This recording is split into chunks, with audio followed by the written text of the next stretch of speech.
नई ज़बान मिली है सो ऐसा बोलते हैं। आहा, नई ज़बान मिली है सो ऐसा बोलते हैं।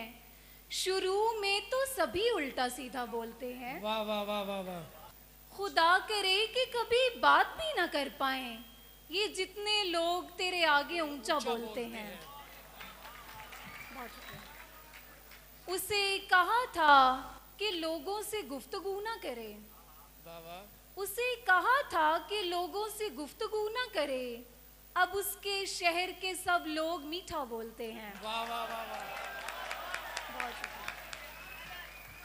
किसी से बोलना बाकायदा नहीं सीखा। किसी से बोलना बाकायदा नहीं सीखा। बस एक रोज यूं ही खुद से सोचा बोलते हैं। और निकल के शोर से आई थी एक दरख्त तले। निकल के शोर से आई थी एक दरख्त तले।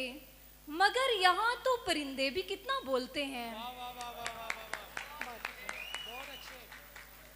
हम ऐसे लोग कोई बात दिल में रखते नहीं। हम ऐसे लोग कोई बात दिल में रखते नहीं।